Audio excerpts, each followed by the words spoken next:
Hello, my name's Gemma, and for those of you who don't know me, I am one of the wellbeing coaches here at Isorropia. Today I'm going to be talking to you about managing change. Now, change is inevitable. Sometimes it can be positive and at other times it can be painful. Often the hardest changes to understand and adjust to are the ones that are unexpected and out of our control. Changes of this magnitude can be difficult to come to terms with, but you will often find that your experience of them can be made better or worse depending on your reaction and your attitude. People tend to cope with change in one of two ways. There is escape coping and there is control coping. Now, escape coping is based on avoidance. You take deliberate actions to avoid the difficulties of the change. For instance, you might deliberately miss coming to a workshop here, for example, as the change may scare you. Maybe you'll trash letters from your GP about a change in medication or doctor. You could ignore calls from a friend who you think their life is so much better than yours at the moment. Some people even take refuge in alcohol or drugs. Now, control coping, on the other hand, is positive and proactive. You refuse to behave like a victim of change. Instead, you manage your feelings, get support, and do whatever you can to be part of the change. In reality, most of us respond to major change with a mixture of escape and control coping. But control coping is generally the better option, as it is impossible to avoid the reality of change for long without becoming exhausted or damaging yourself. Now, the ways that we can manage control vary. Number one, you could evaluate the level of control. Sometimes it's all too easy to become fixated on events over which we have no power, or people who might never change their actions or attitudes. But rather than focus on blaming others or moving the unmovable, resilient people set their sights on what they can control. To evaluate your level of control over a situation, you can ask yourself, what can I take responsibility for in this situation?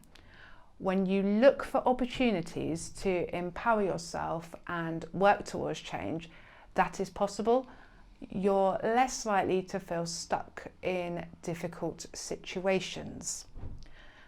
Number two is practice self-care after a loss.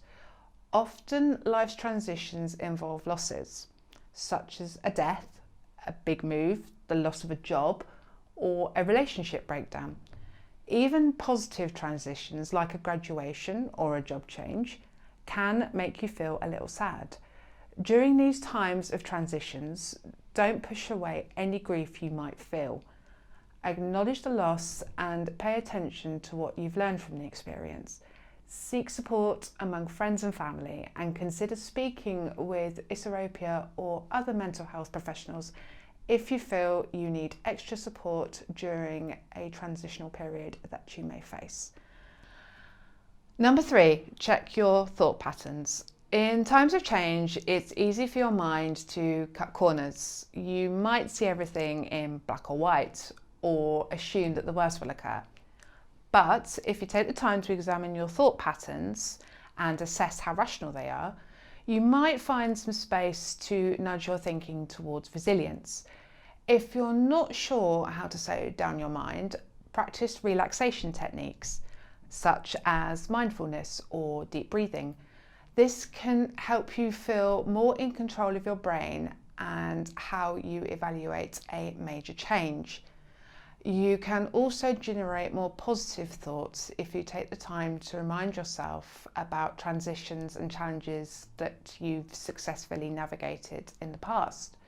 Make a list of ways you've been resilient in your life and consider what traits and actions might enable to see you through the current challenge.